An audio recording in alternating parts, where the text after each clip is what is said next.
休要给我花言巧语，我马上就要带兵上阵，听不得啰嗦。说，王爷，您可知道2400万两现银子需要装多少车？需要上百辆大车，上百名的大汉，沿途还要经过那么多州城府县，还请王爷明示，那旗头上该写什么呀？什么旗头？那么多现银子用银车押出去，那旗头上得写明了用于何处啊？是王爷的军饷，还是供奉王爷家眷用的？我们河东八家已经商议过了，这一次就算是砸锅卖铁豁出性命，也得把这银子凑齐了。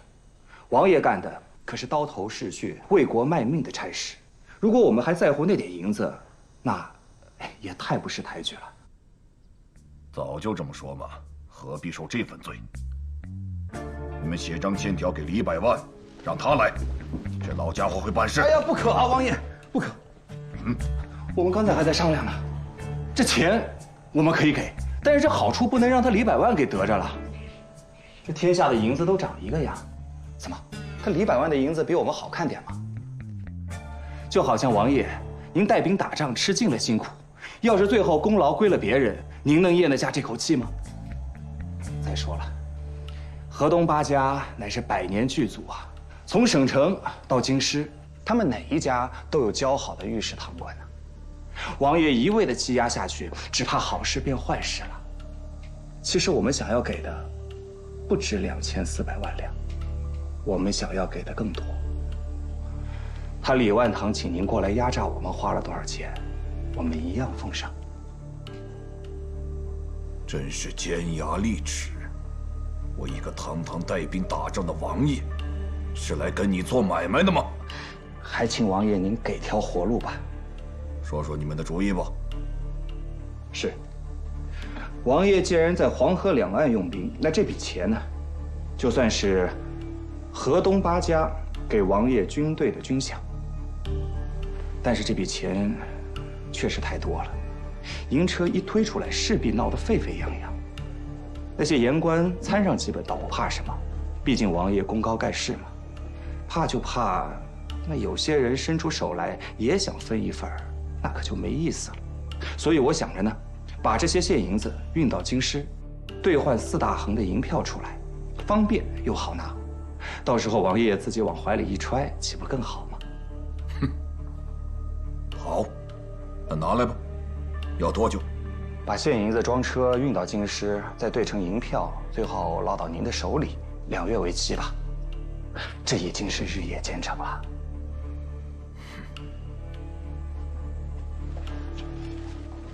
王爷，请您过目啊，这是河东八家的签字，上面盖着私印，捐赠2400万两成身王，凭此纸交付。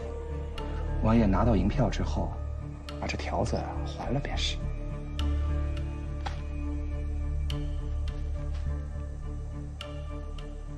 这我可做不得成。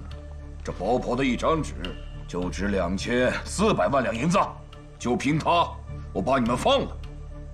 你当我是小孩啊？哎呀，王爷，您别小看这薄薄的一张纸啊，他李百万拿得出来吗？河东八家兴盛300多年了，论实力，论信誉，怎么也比他李百万稍微强那么一点点吧。除非王爷是诚心要弄死我们，那我无话可说，回去引颈带路便是。哼，谅你们也跑不了。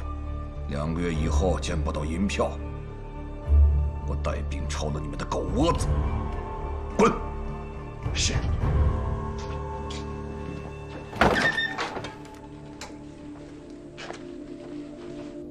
东西收了，把营去山东。1天1道圣旨，老子都烦了。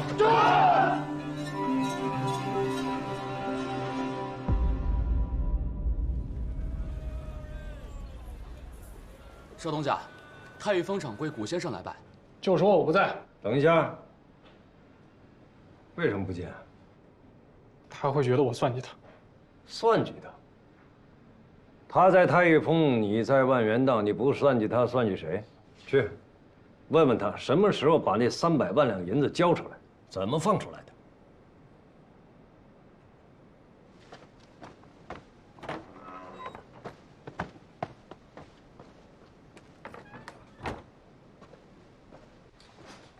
这孩子怎么会有妇人之仁呢？少爷还年轻，好不容易在山西交了个朋友。交朋友？哼，想交朋友用到山西来。我们是来这收这些票号的，这就是打仗，哪有这么多婆婆妈妈的？是，我再劝劝他。这人是怎么放出来的，我怎么不知道？本来怕您老生气，想晚点再说。这小子联合8家给王爷打了个字条，保证2个月之内交付4大横银票2400万两。王爷着急去山东打仗，就点头同意了。这怎么行？我去见王爷。王爷都已经走了。蠢材呀！黑眼珠子盯着白银子，这个时候不趁热打铁把这老8家给搞倒了？那美滋滋的拿张欠条走了。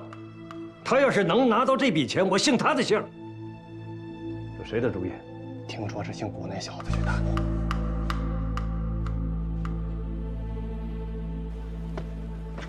谷兄，你知道？你不用说了，我是来给你们送行的。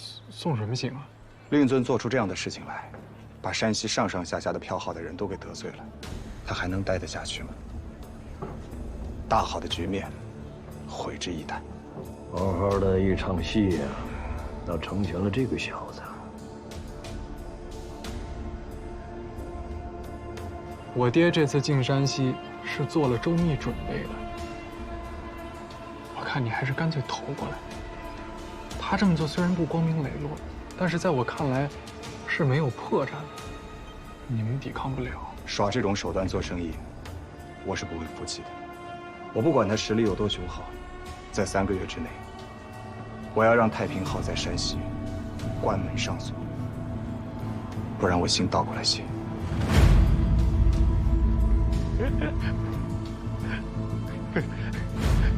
顾兄，你这是说大话呢？你爹凭的只是一股霸道，但天底下做生意的人，以信为本，以义为根，以流通为手段，以方便为路径。这些错，全都犯了，注定走不长远。又是这个姓谷的。王爷，要不我再……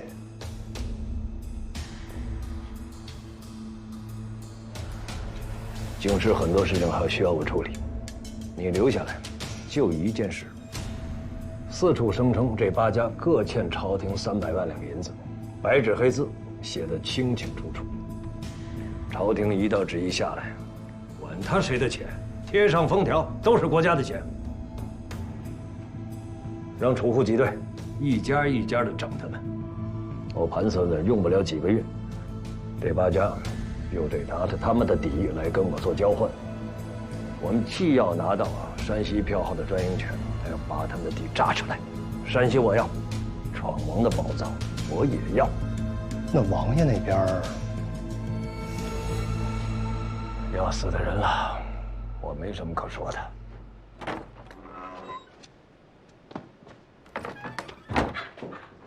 怎么样？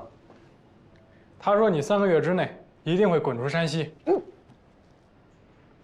你怎么说的？我还能怎么说呀？这么强取豪夺的事儿都干了。我说他们老8家3个月之内一定会被太平号吞掉。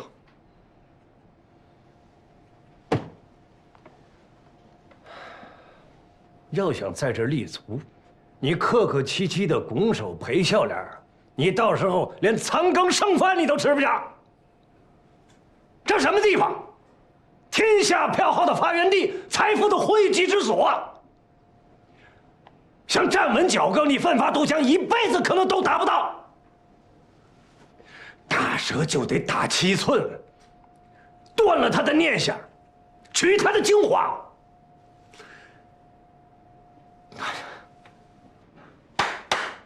少爷，这才是真见识。我要是你，还做什么生意？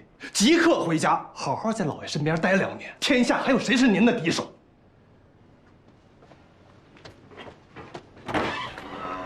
哎，顾兄，你怎么又来了？什么事儿？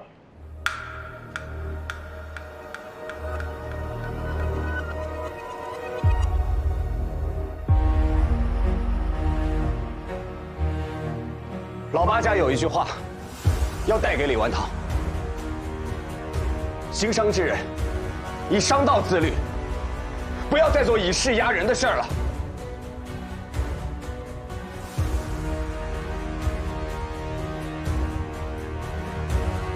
成教。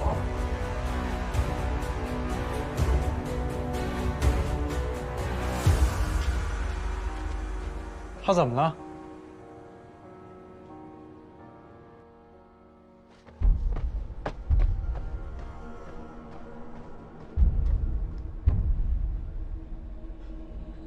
你觉得那小子怎么样？本非池中之物。老爷，您有一双风尘巨眼，您觉得呢？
怎么样？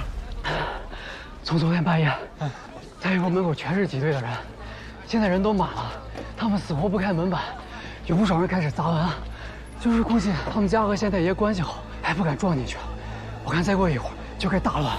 这样，你再花钱，再多花银子，派人掺和到队伍里，听听他们说什么。去。哎，回来！哎，现在太岳峰门口有咱们的人吗？有啊，我就是从那儿回来的。我走的时候，还有咱们5、6个人在那儿盯着，轮流回来汇报消息。行，你现在抓紧去告诉咱们自己的人，如果待会儿老百姓砸开门冲进去打人抢东西了，让他们一定要护住顾掌柜的，万万伤不得他。那人是我兄弟，记下了啊。哦，别忘了啊！哎，少东家还真是念旧情啊。怎么，我护不得他？我是怕你护着他，他也未必领你的情啊。我能在这儿立足，靠他帮了我。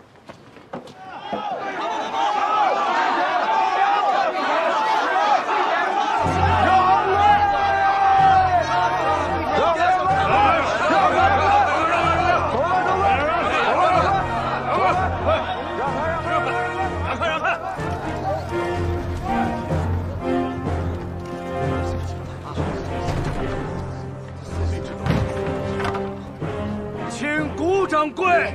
请顾掌柜。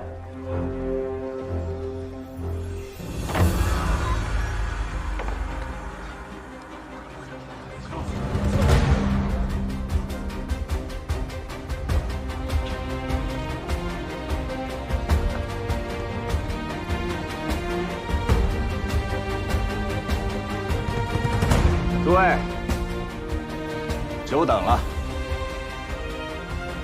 我太一峰既然入了老八家，就绝不可能有信用问题。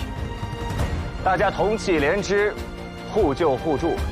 今日凡是来兑现银子的，我都给你们结算，绝对不会亏欠大家半分。开箱！天下有道千军一起万两，昨日引入铜盘，外圆内方，一步烽烟一条路，一生勇脚步丈量。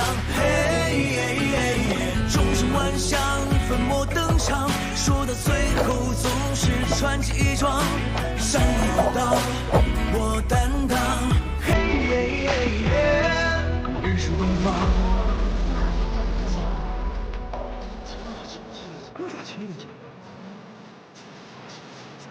拿下去吧。哎呦，这位管家，贵姓啊？小姓翟，是坟仓号管事的下人。大奶奶吩咐了，这些银子运过去，什么都不要问，一切听谷掌柜的调遣。翟管家辛苦了，这些红包你收着。谷掌柜，不用了，不用了。这些兄弟们也劳累了，给他们买杯酒喝，我要再回寺了。谷掌柜的赏下来了，给大家买酒喝。翟管家，把货物卸下来，车推到后院去。哎，好嘞，咱们做买卖了。卸银子了。车来了，是什么车？银车，满满的全是银子。我们跟过去看见了，一封一封的。我们数了一下，前面有6辆，后面还有一批。老八家的钱全拿出来了。但是等着取银子的人越来越少。不是你们哑巴呀，张嘴说话呀！你告诉他们，如果今儿不取，说不定哪一天朝廷一道旨意下来，就把那银号封了。我们说了，没用啊。他以前的钱啊，看这形势到底是有还是没有？别忘了一会儿没了。哎，这吵，那边好像又来马车，风都来了，骗了朝廷300万两，还是招了朝廷300万两。那些人看见银子就算是吃了定心丸了，他们怕把钱取出来损了他们的力气。你放屁！哎，你告诉他们，太平号3分的地比太玉峰高。那兄弟不就暴露了？你快去呀！这太玉峰把靳家跟孙家都结了婚了，这还不来了？好像是有事儿的。我今天早起到现在，已经来了3趟银车了，弄不好咱们是白本虚惊了一场。哎呦，咱还是把钱都取出来。对，取出来踏实。哎，取钱的排好啊，在这排好。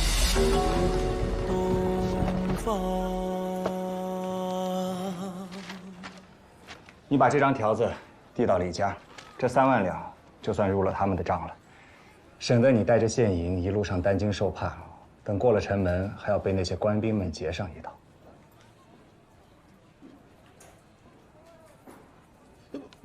若不能入账，我就在这里候着，你随时来砸我的店。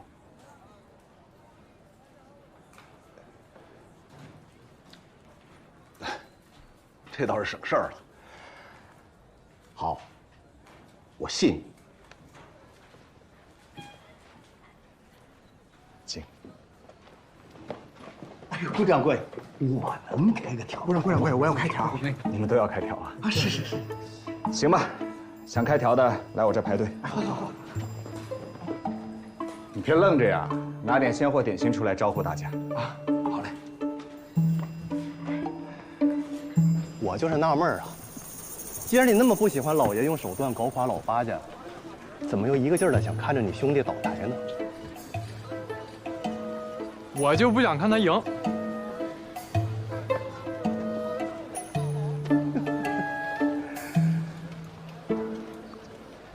这次我们的钱算有着落了。这到了心里边。哎呀，多谢。承请承请，慢走。好。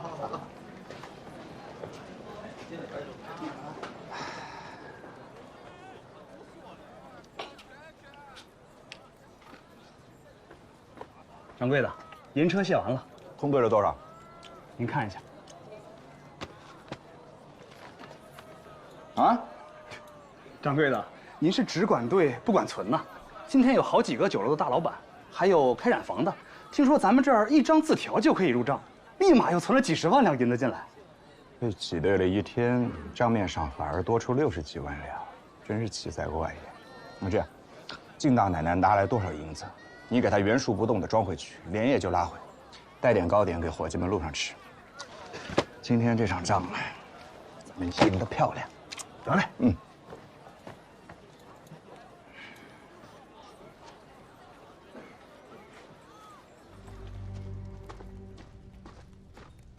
这些日子呀，全靠一个女孩子撑着这么大一个家，也确实不容易。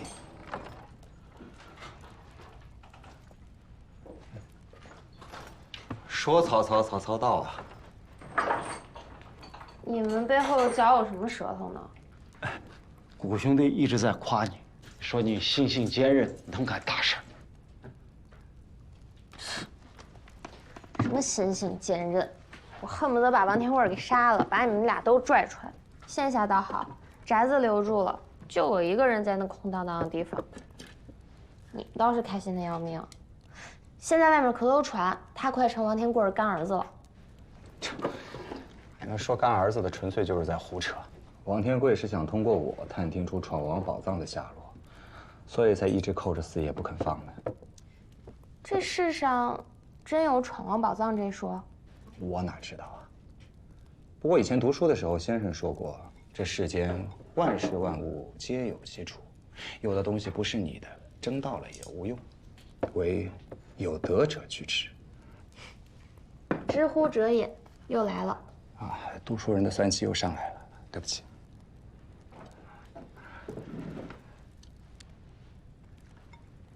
郭兄弟，我怕王天贵啊，还是不会放过你。你得想个法子脱身才是。他是个绝户，心如蛇蝎，做事有决，他的话一句都信不过。这个我自然知道，这场仗还没开始打呢。我还是劝你，你已经把他推到老八家总柜的位置上了，可以了。你的手段和能力，大家都看到了，就连王天贵这样的人，也不得不对你客气。这正是你走的好时候，你千万不要糊涂。四爷，这一次我若不亲手扳倒王天贵，把你救出来，我会自责一辈子。大丈夫立身处世，当恩怨分明。你对我的好，我永远记着。平日里不说，不代表我不知道。好了，我也就先回柜上了。我怕王天贵他急着找我。这2日我要去一趟金阳山庄，那老几位刚刚脱困，我也摘下了总柜这个责任，可以喘口气了，去看看他们。好。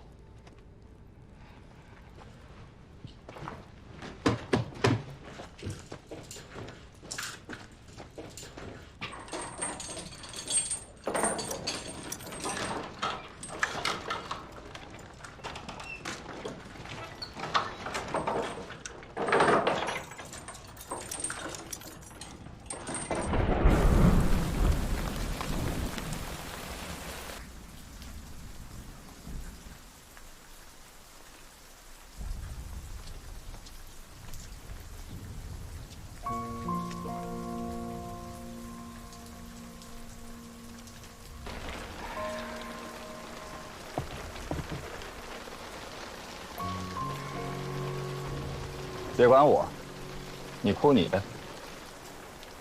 我不管你，你是鬼啊！我还没鬼好呢，鬼还能投胎，还有个盼头。我能盼什么？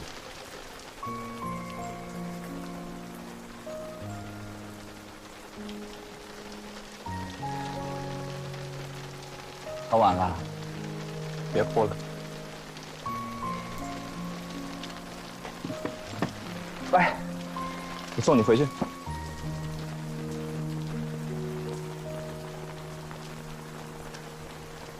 哎，没偷听我跟爹说话吧？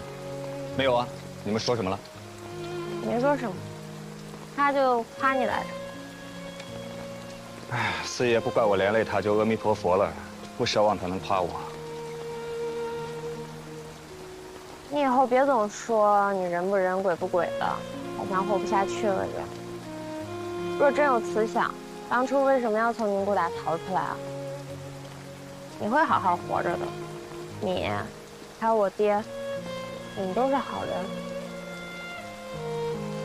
我也时常在想，要是你们不去宁古塔，我要不那么多事儿，你的日子兴许能好过一些。顾大哥，其实我心里明白的，你要听吗？听。我真心实意的不后悔去宁古塔，不后悔遇见你，也真心实意的盼着你跟我爹能早点脱困，让全天下害你们的人都滚开，让你早点回到家中见到亲人，完成婚约，一辈子平安顺遂。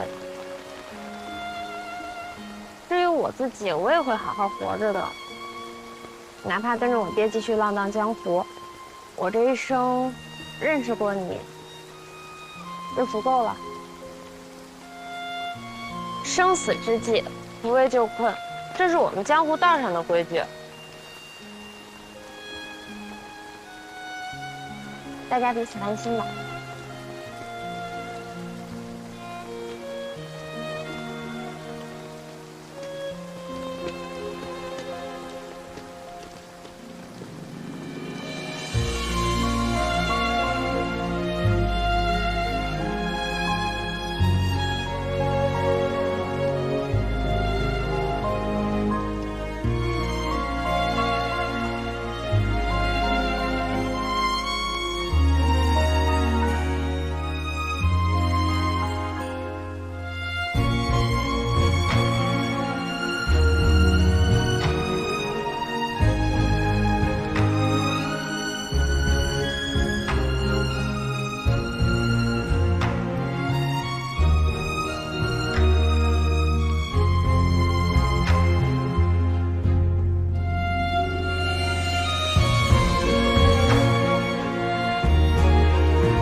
我到家了，你看，你也有没话讲的时候。谷大哥，心安了吗？此心安处是吾乡。真酸。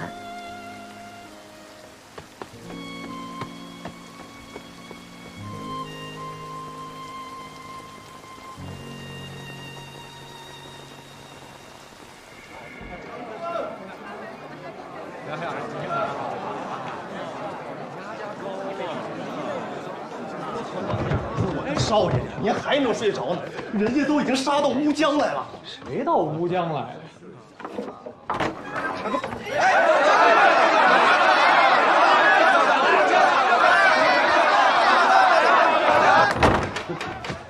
是，开门吧。您没看见这都是过来存现银子的？他们来还那600万两银子？何止啊！您看这银车都已经排到平遥城外10里地了。咱们存银利高一分，人家是推着现银子过来吃利息的。老八家的库里子都快出来了。当初我让您听老爷的话，您非跟我斗这个气，怎么样？现在您敢开门吗？哎呀，少爷，您还真开门啊！您跟我斗气有意思吗？咱没个准主意不行啊！这点钱都掏不出来吗？你不是跟我说有准备吗？少爷，咱们就是有金山银山，也不能这么冤大头啊！都要上本回京了，得罪了老八家，还要让人吃一把利息，何苦呢？让人笑话！别敲了，窝里人都死干净了。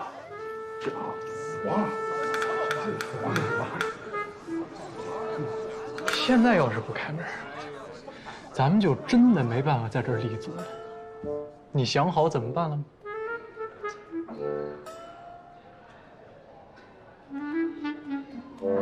我听您的。哎呀，现在知道听我的，那就开门吧。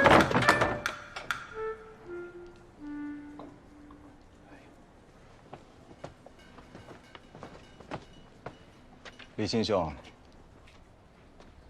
顾兄，那些银车呢？出来吧！哎，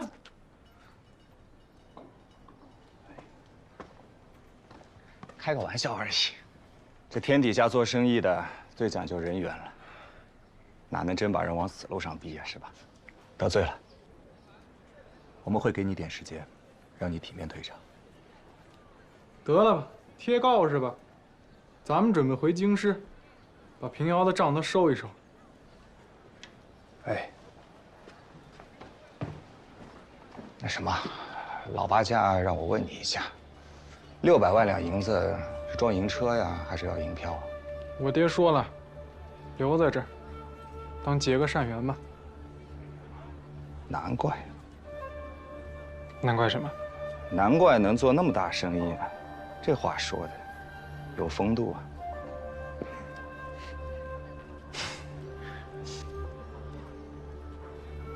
你是夸他呀，还是骂我呀？不过有件事我真的不明白，我到底输哪儿了？你给我解解惑。哎呀，你太抬举我了，我回去好好想想吧。等你去京城那天，我当面跟你说。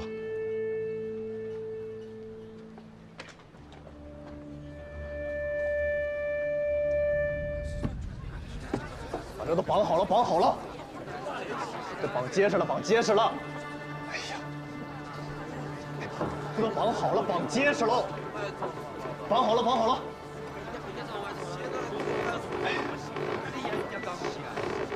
少爷，这外边风硬，您快上车吧。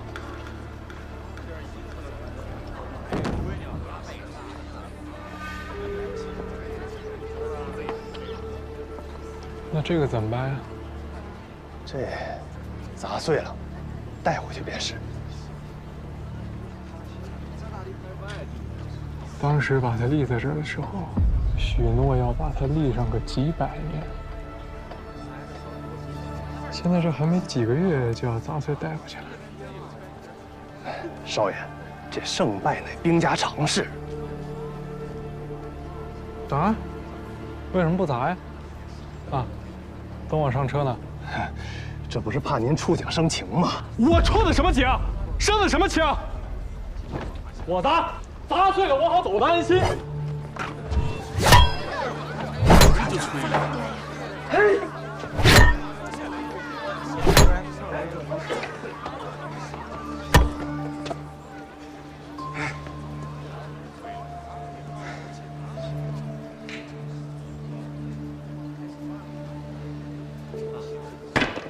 还愣着干什么呀？赶紧砸碎了，砸碎了带走！快，快，快！对，把绳子接住。哎，对，少爷调整一下，把这个拿下来。吴兄啊，你现在是古大掌柜的，山西票号的第一红人，羡慕啊！我只是个唱戏的，当不得真。现在除了这身衣裳，连个身份都没有。你就是缺个身份，可我除了身份，什么也没有。这次大家各为其主，你莫怨我。我不怨你，怨你我就不来了。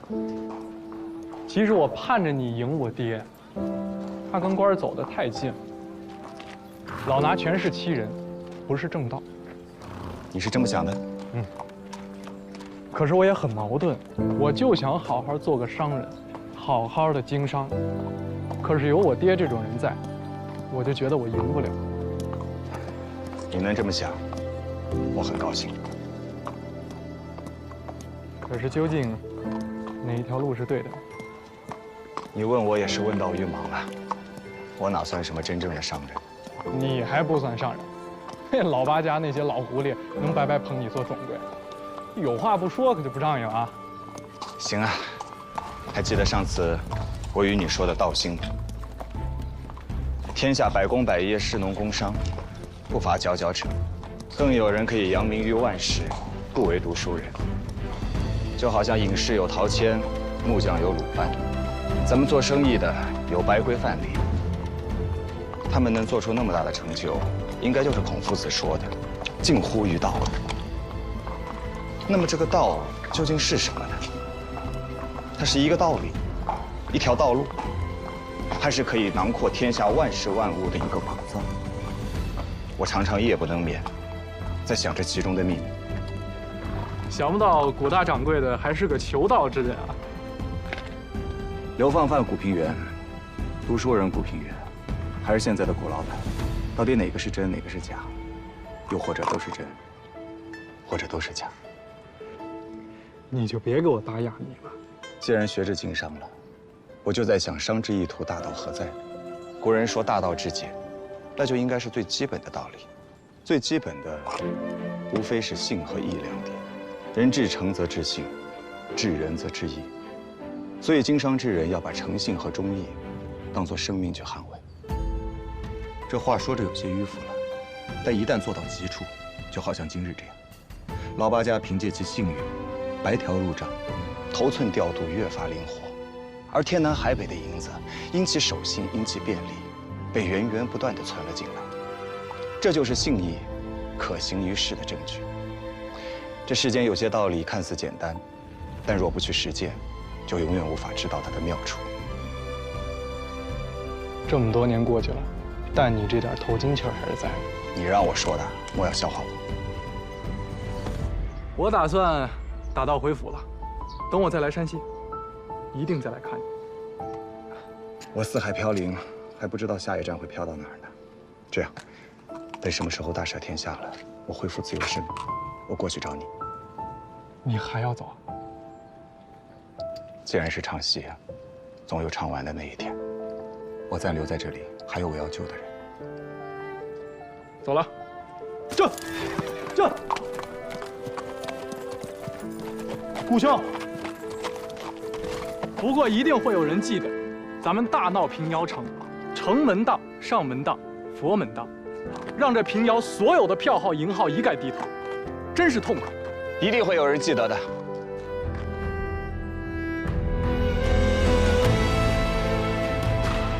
这。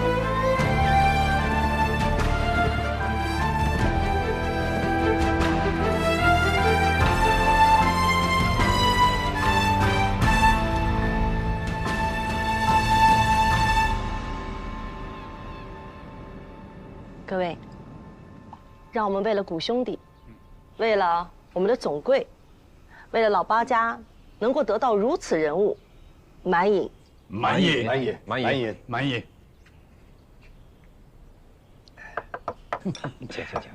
请，动筷。总柜怎么看起来有心事？啊，我在想，这王爷声名赫赫，就这样就被弄死了？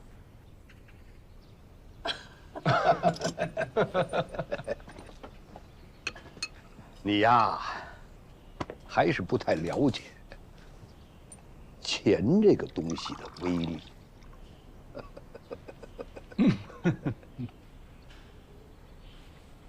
顾兄弟，你想知道什么是闯王宝藏吗？所谓的闯王宝藏，都藏于山中腹地之处，处处都是高墙壁垒，机关严密，除了老八家，无人能进。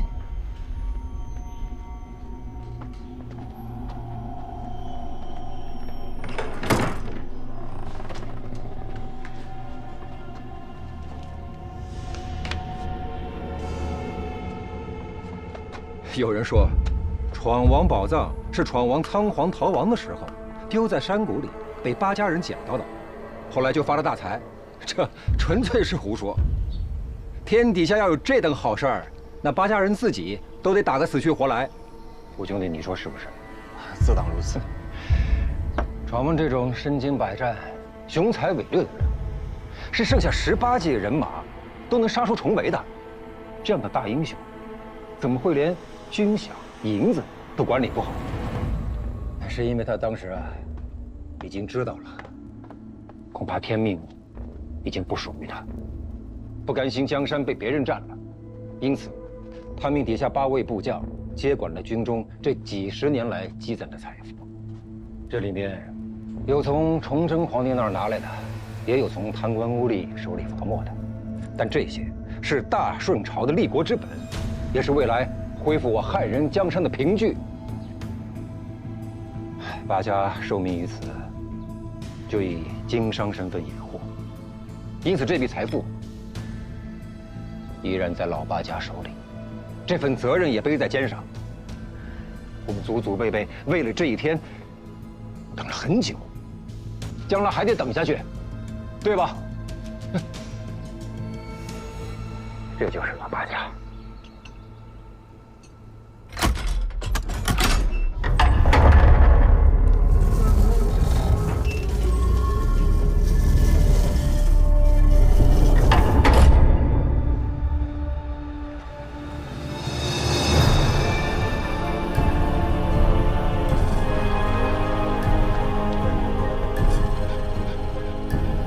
此殿便是存放闯王宝藏的其中一处。这些佛像、罗汉，皆是以纯金打造。大清朝200多年，知道这个秘密的，除了老八家首领之外，就只有你。闯王宝藏，原来不是鬼神之说。这些东西这么沉，他们行军怎么带啊？兄弟，这些话谁也回答不了你。我看你身边的人，也不过就30-40岁。这些东西，是200多年前的事了，5代人了。当年顾廷林老先生和傅行主先生，曾经立下一个规矩，让老八家每年把生意利润的1成融化了，铸成金银器物，存放于此。聚沙成塔。你可以说这是闯王的宝藏，也可以说它是黄河以西所有商人的精华。真到了国家危亡要有钱的时候，定要把这里散得干干净净。这是老祖宗旧时的一颗心，今天让你看到它，就是告诉你，经商之大道，乃济世而利民。天下财富本无主，以天下众生为主。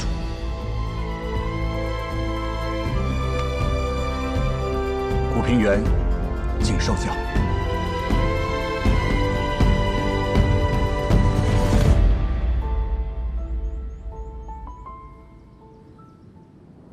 我把常四给抓了，逼你给我干活，你恨不恨我呀？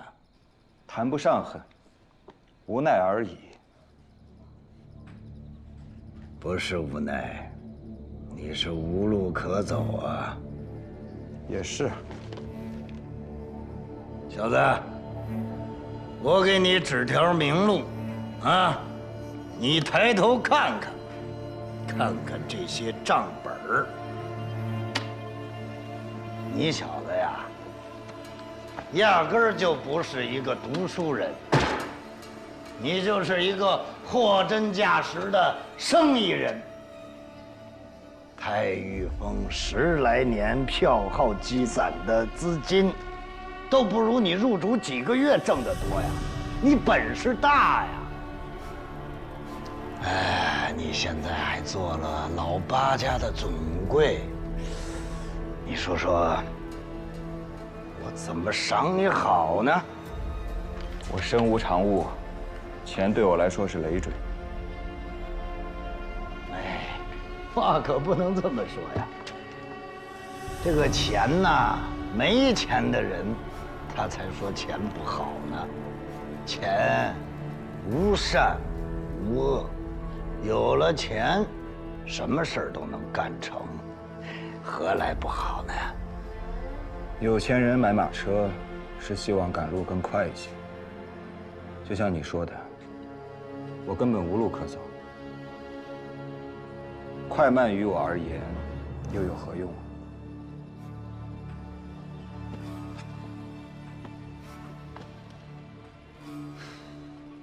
你信不信我现在就可以把你送回宁古塔呀？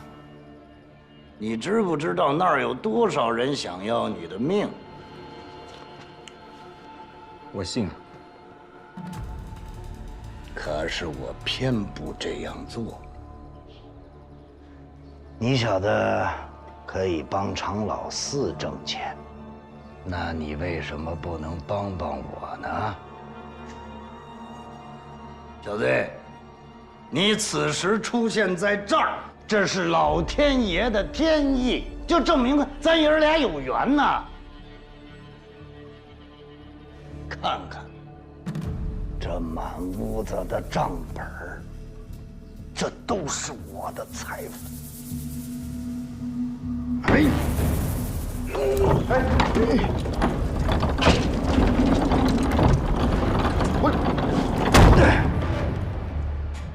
你懂吗？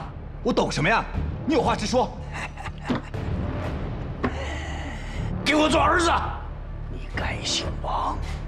从此以后，古平原这个人就死了，以前这事儿就一笔勾销，都翻篇了。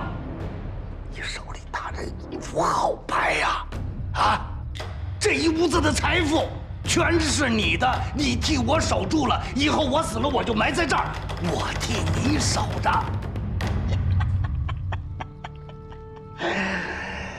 常老四他就是一介匹夫，他是个凡人。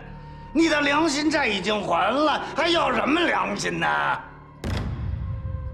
啊！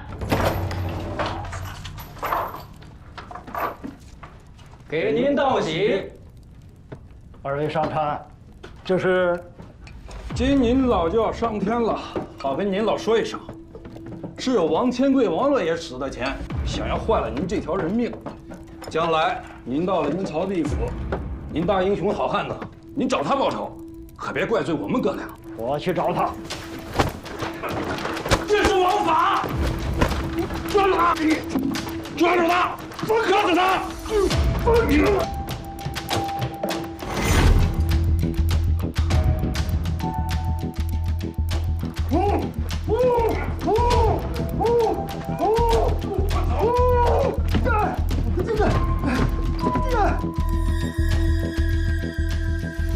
常老四，这件事我帮你办了，他们父女俩的命都在我手中，我一定会让他们死。这件事是我一个人做的，就算我上刀山下火海，那也跟你没关系。你替我守着钱，我可告诉你，那个小姑娘我已经绑了，今夜3更3刻我就会要她的命。我跟他们已经说了，杀人者是王天贵，不是你古平原。你不就是想让我趴在地上，给你当狗奴才吗？做不到。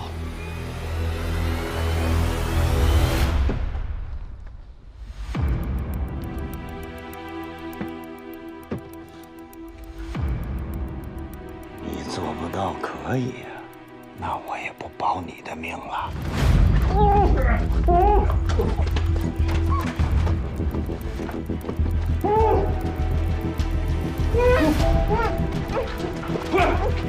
你呀，到地下跟常老四他们一起相会吧。我们谈笔生意。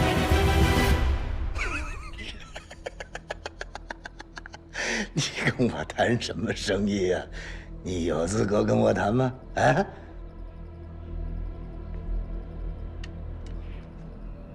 闯王宝藏，有没有兴趣？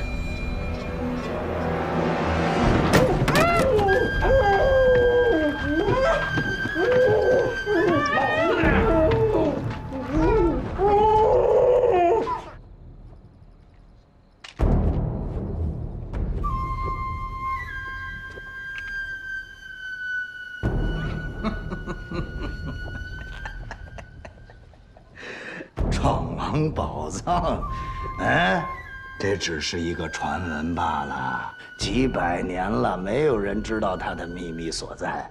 况且我已经调查清楚了，老八家发迹那都是一年年的染料，一年年的茶叶这么挣的。天底下哪有那么好的肉掉在我嘴里呀？我告诉你吧，我刚去过。在哪儿啊？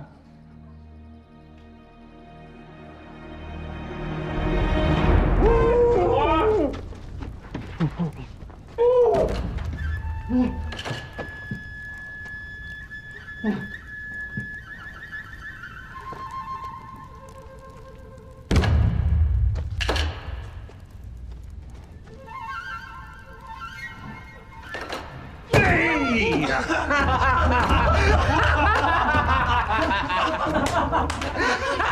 老老爷子说，人可以放了。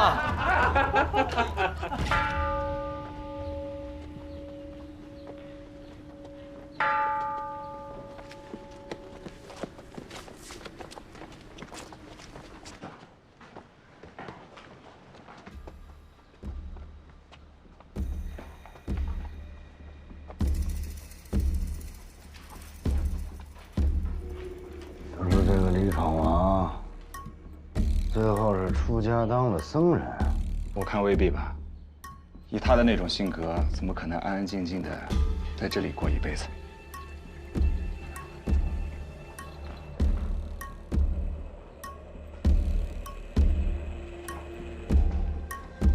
哎，师傅，我家里有场法事要做，还请您帮个忙。这边请。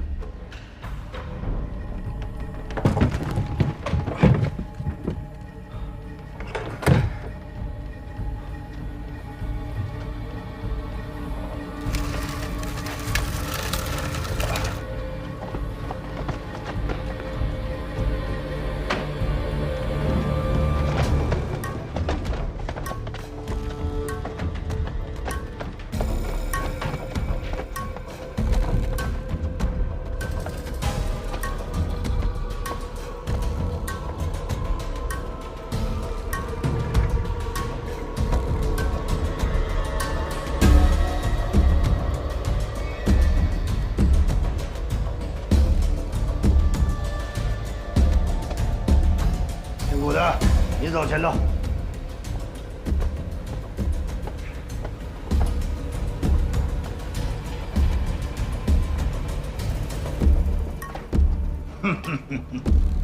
这么多死鬼，死了还守了这么一大坨宝藏，这无福消受啊，岂不可惜了？你既然明白这个道理，又何必过来和他们一起守着呢？这个人的嘴我很不喜欢，一会儿把他给我撕了。是。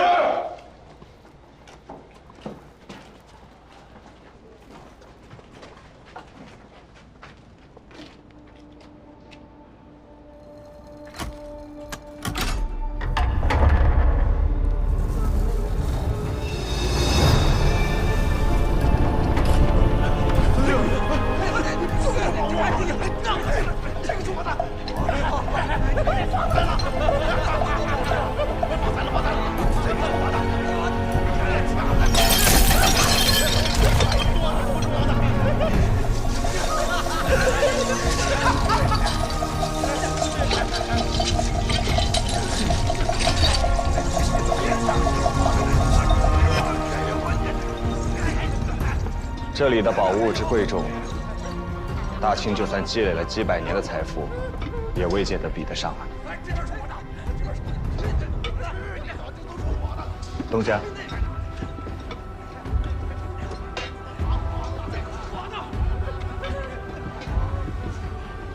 您还满意吧？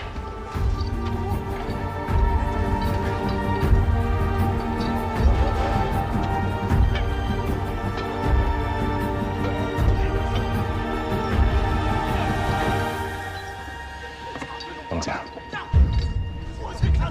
老师，老师。都是我的！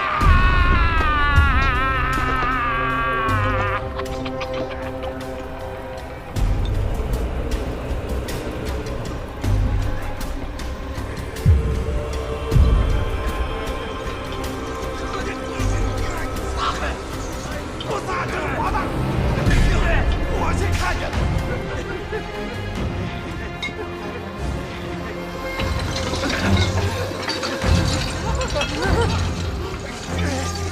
别抢，那是我的。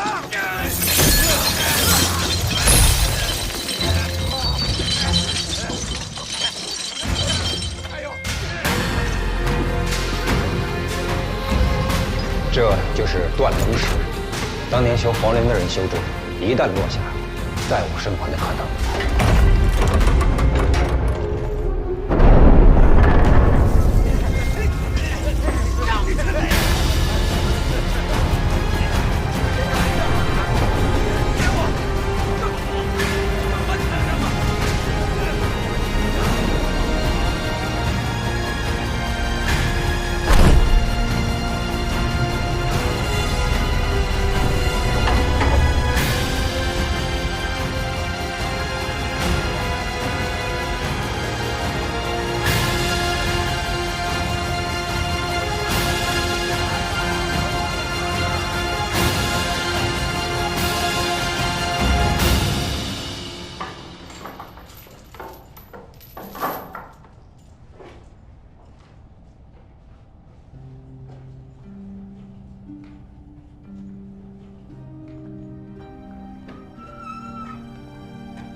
东家呢？给闯王看门去了。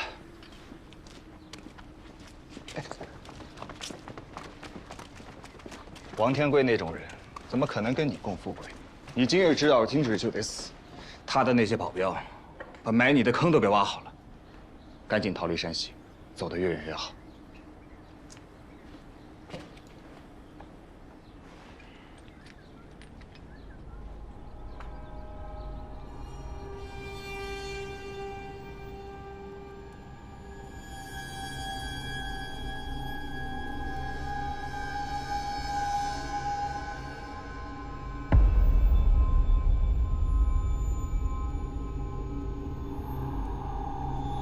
老天爷，我王天贵比你有钱了，平时我才别有用。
全国都在发国丧，马上就新朝了，新帝大赦天下，那个时候你就是自由身了。我现在去买马，到街上走一走，应该很快旨意就到了。哎，先别冒失，再等等，我再出去看看。爹，你让他买马吧。小皇帝的赦令下来了。 刚刚县太爷派人在外面喊话呢。郭兄弟，要不你再多住几天？我们在一起还没有好好待够呢。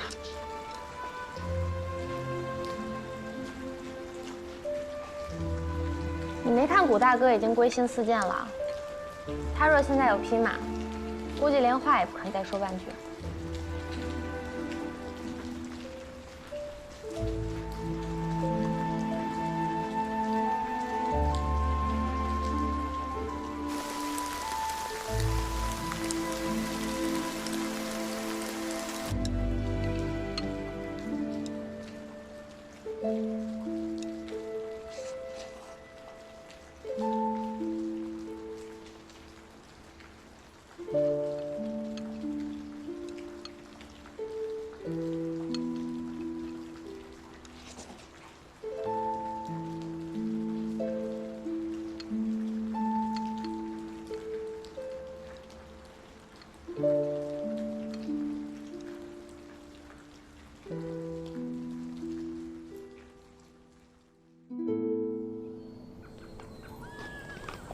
四爷，等到什么时候南方平定了，安徽光复了，你可以过来，来我们这贩卖点茶叶生意，运到北方去。好，到时候我一定去照顾兄弟。我家里有半座茶山，有银毫，有猴魁，那可都是好茶，卖到京城销路应该会很不错。我听说皇上也喝不上新茶，是真的吗？我小时候听过收茶的师傅说，当朝的皇帝喜欢喝金丝龙团和普洱啊，他知道什么是好的绿茶呢。等我们那儿的绿茶运到了北方，都快变陈茶了，然后拿茉莉熏一遍，香味是有了，但也失去了本味。我在京城的时候喝过那个香片，原来是这样。我在安徽恭候您大驾了，您将养好身体，我们争取在安徽能够重聚。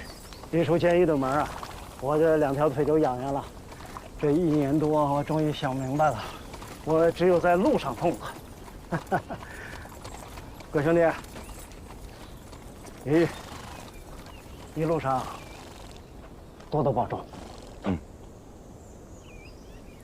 站。站。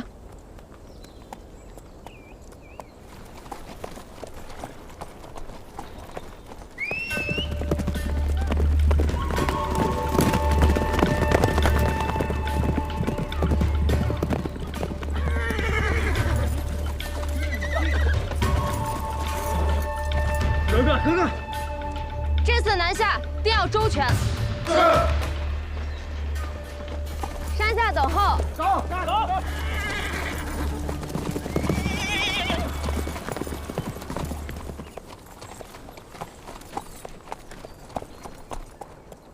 差点忘了你是哥哥了。我想送你点礼物，我想来想去不知道送什么，我就送我那素昧平生的白姐姐一点礼物。那也不用。你新婚的时候，我怕我赶不上，早点送了，心里干净。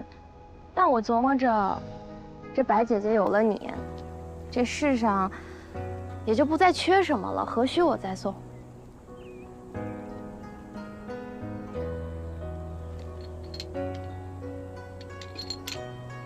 你拿着，你平安，就是我给她最好的礼物。这是王爷送你的，我不能要。我拿着有什么用？我爹入监，我也差点死掉，难道还能来救我？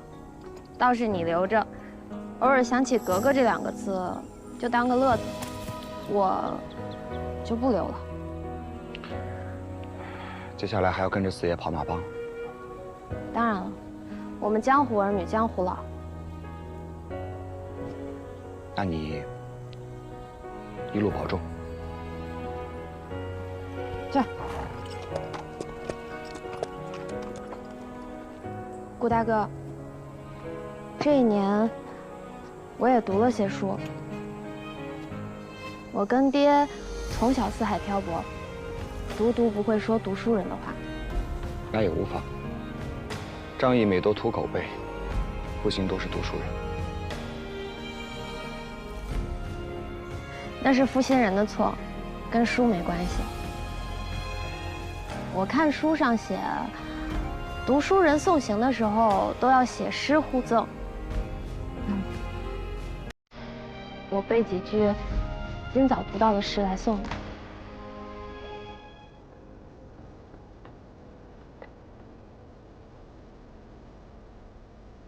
风雨如晦，鸡鸣不语。既见君府，云虎不喜。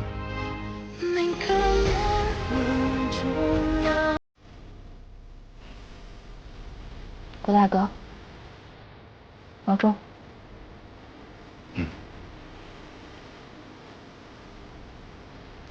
在。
娘。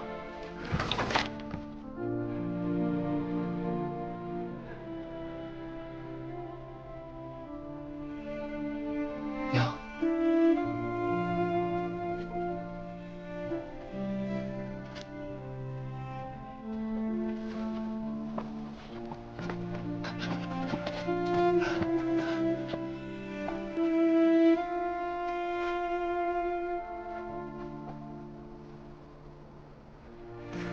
娘，我是老大，你儿子，你儿子回来了。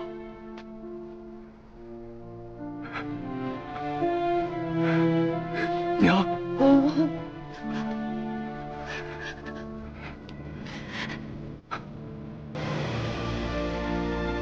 老大，是你吗？老大回来了，你是我大儿子，老大，老天有眼有眼呐，让我们娘俩活着还能见面。老大，让我们看看你的，我眼睛都快哭瞎了呀，老大。哎呦，终于盼到你回来了！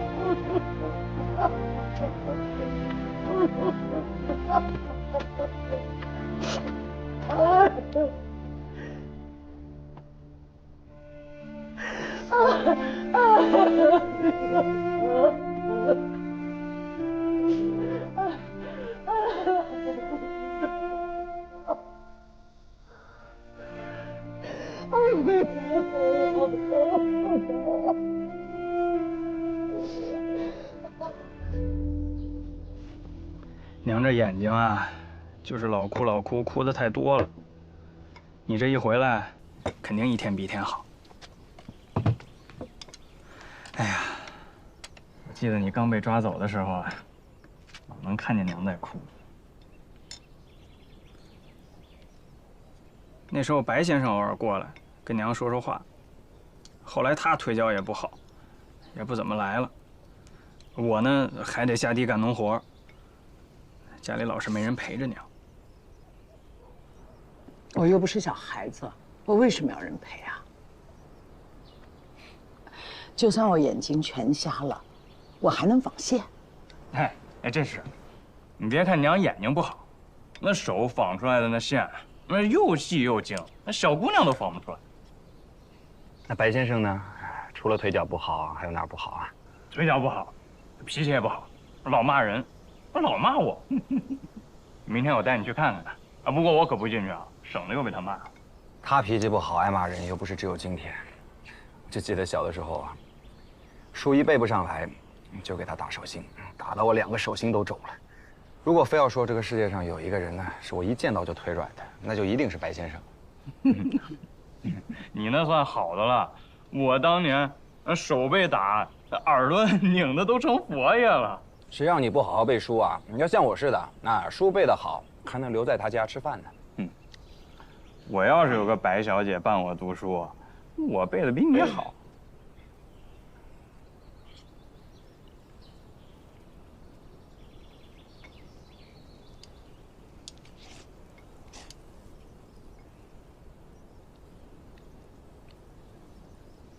那一梅怎么样了？是不是已经嫁人了？没有。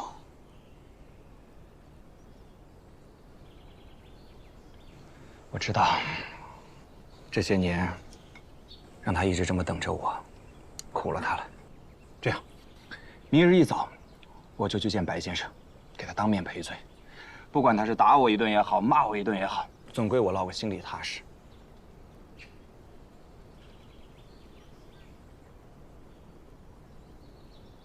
哎，对了，我一路回来的时候，看到一些茶园的茶苗给烧焦了，发生什么了？跟他说吧，不然你哥饭也吃不下，觉也睡不好。上个月，官兵在这打了一仗，这茶园就给烧了，祁门那边也被围了。白小姐被南门军队抓走了，啊？整个村里，除了小女孩、老太太，能干活的女的全都给抓走了。说是什么照顾伤兵、洗衣服，10天就给放回来。可现在都1个月了。哎，这几天村里还说推举一个人去找他们要人，可进不去啊。到门口让人轰出来了。他们的刀枪剑戟、斧钺钩叉的，我们就肉脑袋往上撞啊。你可知道是哪边的军队？据说是从广西打过来的义军，他们那带头的将军姓李，可厉害了，还说要攻打合肥城呢。那咱们村里打算何时去要人？这不和你说了吗？进不去营门，谁敢硬闯啊？没种。因没被抓，那白先生岂不？老大，你明天去看看他吧。这些年都是老二给他们家送柴担水，因为生死难料，想必白先生也同我一般。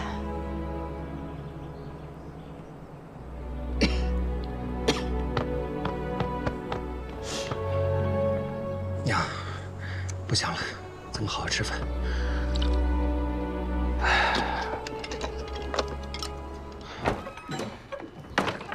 白先生，我老二给你挑水送柴火来了。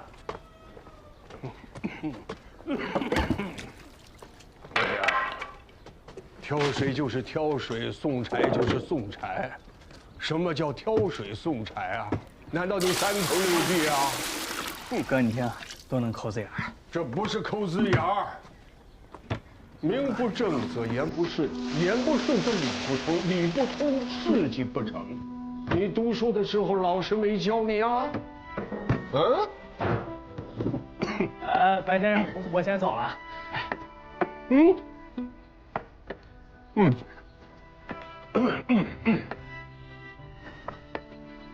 先生，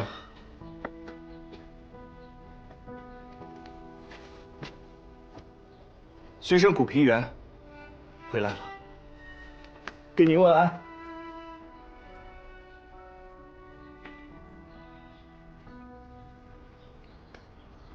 平原回来了，平原。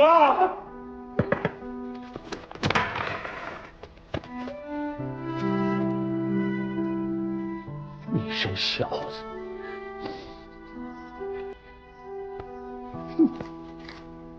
你这小子，不是，你让我们操碎了心，你知道吗？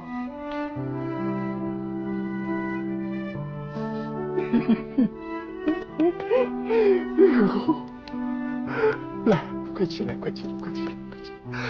好好的，咱们进屋，好好说会子话。哎呀，哎呀，哎呦，快进屋，进屋！哎呀，来，进！哎呦，哎呀，先生，这真的是一点都没变，真好。好什么？我就记得那个时候，你看我个子小，让我坐前面，就坐这儿。那时候我脚都挨不着地呢。哎呦，你天天蹲在我这墙根底下偷听，听到一半就睡着了，还打呼噜。哎，我就琢磨着，是我讲的不好吗？那个时候太阳可舒服了，一晒到身上，不一会儿就睡着了。哎呦，昨天回来的？我娘跟我说啊，你的腿脚不太好，让我和老二今天一早就过来看看你。哎呦，你娘的身体好些了吧？昨晚她见着我，跟她说说话，眼睛能看到点亮了。哦，这些年都是我不孝。你在考场里被人害了，也是命中有此一劫吧？今天能回来，就算功德圆满。哎呀，先生，别叹气了，我听说了，一梅被人带走了，对吧？这全村的女人都被掳走了，我想多半是去做一些缝缝隙隙的事儿。村里不正好要派一个代表去军营里要人吗？我想我去吧。这秀才遇见兵，有理讲不清啊！你不要去，找一个能说会道的。先生啊，我早就不是读书人了，我被革了功名了。我现在能说，也会道。你信我？你这几年确实历练了不少。等我把一梅接回来，我会马上和她成亲。昨夜我和我娘说的是这话，今日面对先生，我一样说这话。先生，您可得好好的活着，我还得好好孝敬您呢。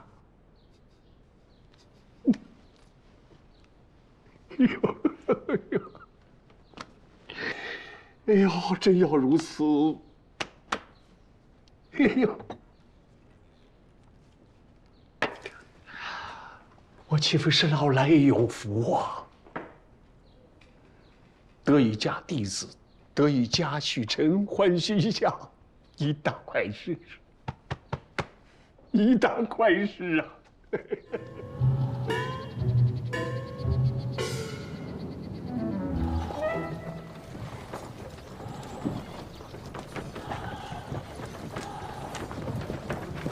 哎！站住！哪儿啊？就闯！回去！回去？那我这一车货怎么办？带着你的东西赶紧滚！大营之内不准外人进入，不知道吗？小兄弟，叫什么名字？李成问起我来，我也好告诉他，是谁把我轰走的。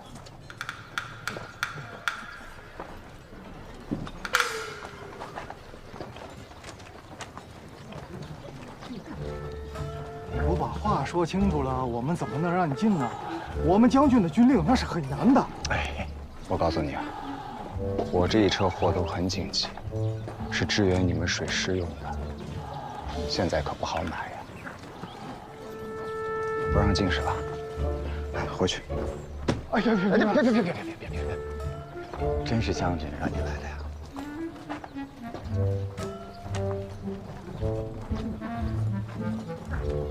来，你坐上来，来，我带你进去，你亲自问他好不好？你自己进去吧。我告诉你啊，进了大营，得从车上下来，别乱停。这大营中禁止一切赶车骑马的，自己小心点。好的，兵爷。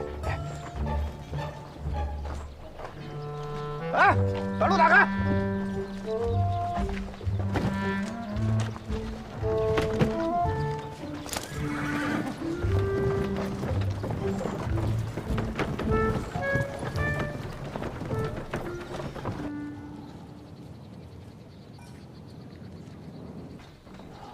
外面有2个人说要见将军，就是他们俩是吧？是。那去吧。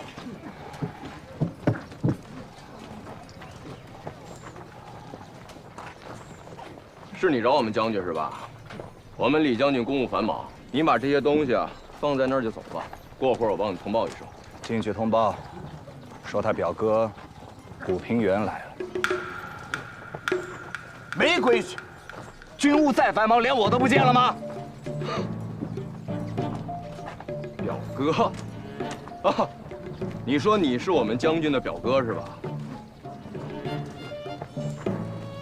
还不进去通报啊？好，这么的吧，你们自己去。看见前面那个大门了吗？进去以后简直了走，前面那个大帐，那就是我们将军的主营啊。去吧，去吧。哎，进去慢着点啊！哎，去吧。在这儿见。见。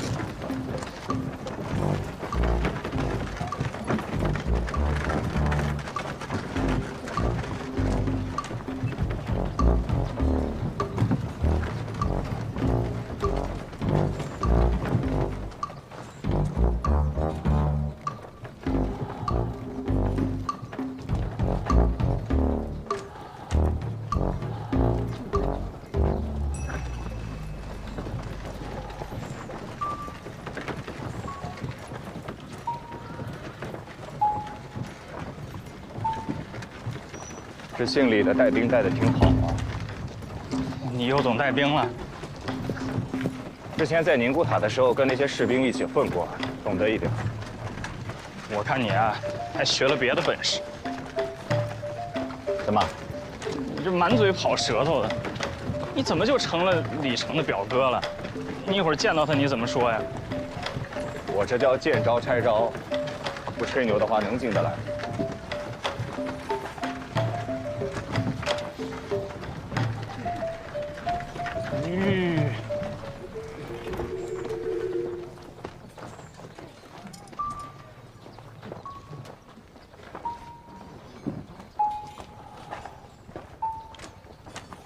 李成将军在吗？古平原报进。李成将军在吗？古平原报进。李成将军在吗？你就吹吧。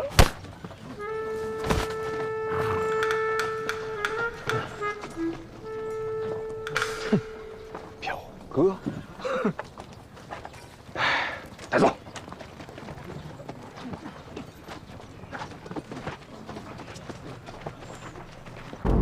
咱们是不是一定要为河北啊？这朝廷的兵已经过了最难的时期，水师占据着中上游，我们现在还有机会往北打呀。若是在合肥耽搁了太长时间，以后会出大问题的。哎，大家还记不记得上次北召？别说了，一切听上面的安排。我怕他只顾自己的苏福社，不管天津。自从9000岁升天后，总觉得怪怪的。说句不好听的，我们的情况是江河日下，一天不如一天。将军，我们留在徽州一点用都没有，让我们打策应支援水师，就这点兵，支援什么水师？而且徽州地势又低，净等着朝廷的兵偷袭我们了。哎，我们兵力不够，防线过长，敌人又频频夜袭，各营都惊扰不安，军心不稳呐。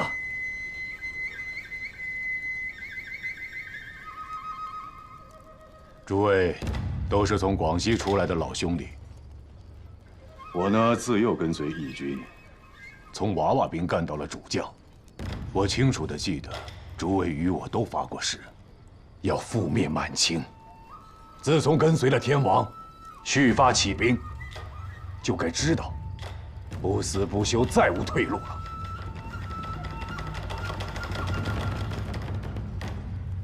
行了，先各自回营。稳住军心，再有，莫让我再听到有谁劫掠村庄，否则先斩后奏，绝不姑息。是。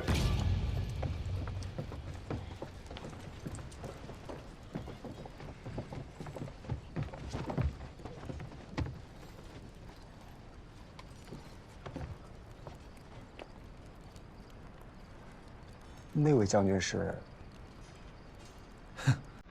你当我将军半天表哥了？他是谁你都不知道啊？李将军，李将军，你说你多蠢啊！大摇大摆进我军营，你可真是天下英雄于无物啊！我只是一个小商人，为了逐利，耍点小聪明，误闯了军营。将军勿怪。小商人，你胡说！你到底是谁？我弟呢？你弟跟你死在这儿了，你弟。李将军治军严明，不像是滥杀无辜的人。我只是想和你谈笔生意，你放我起来好吗？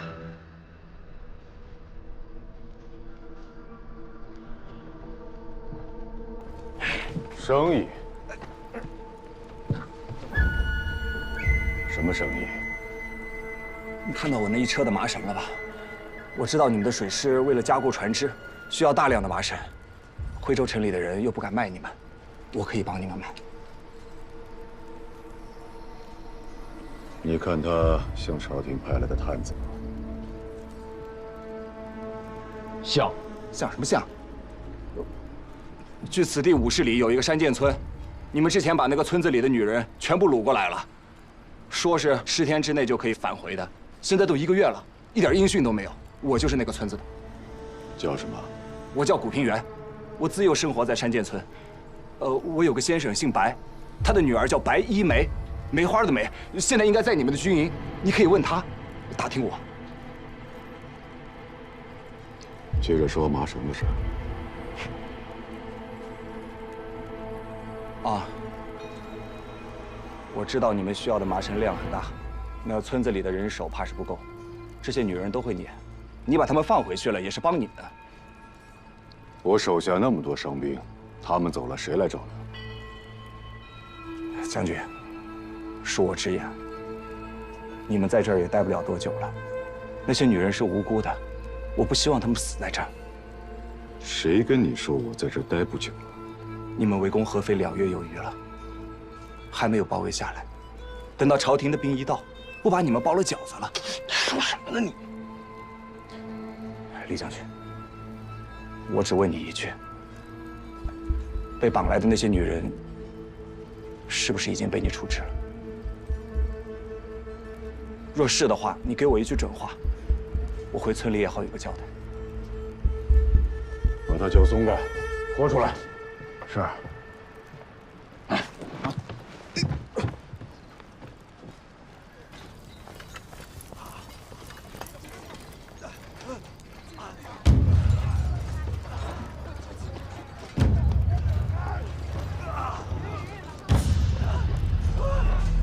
开门！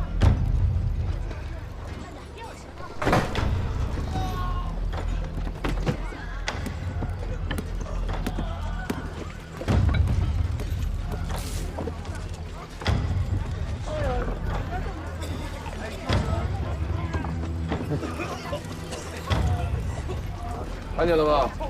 我们义军是分男人和女人的，就算是夫妻也得分开睡。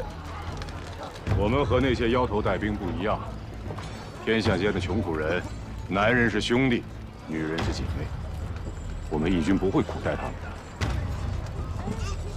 看明白了？看明白就走吧，把他们兄弟2人轰出军营。是。走。走。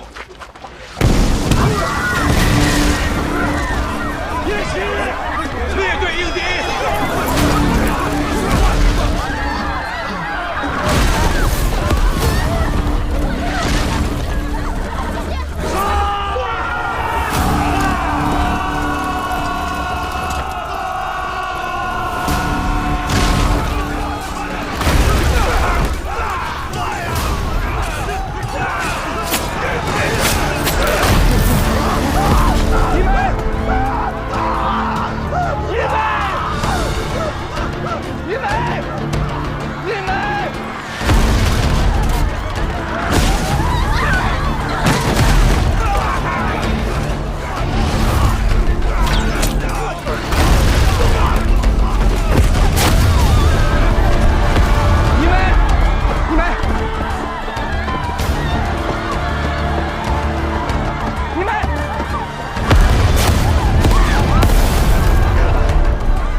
真的是你，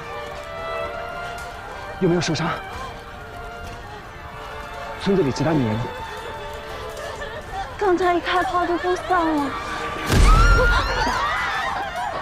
跟我走。他们2个中了箭伤，要隔一会儿喂一下水。都这个时候了，你还……那你先帮帮我吧。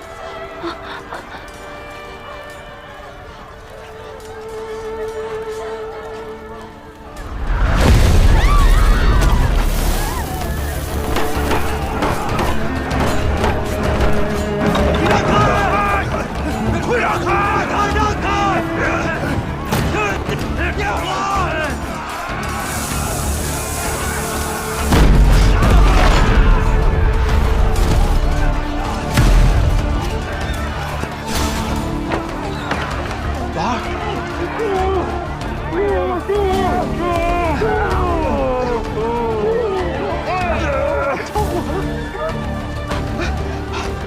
们都说啊，我去找谁？一个一个来。有没有山涧村的？有没有山涧村的？山涧村的跟我走。有没有山涧村的？哥，好，一梅还在卧棚，赶紧进去。好。一梅，一梅，来不及了，快走。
你们还弄什么呢？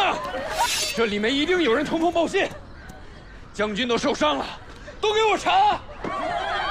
走，小四，快去看看军医怎么样了？我江兵，我来支援，你们别伤人。停！谁刚才说话？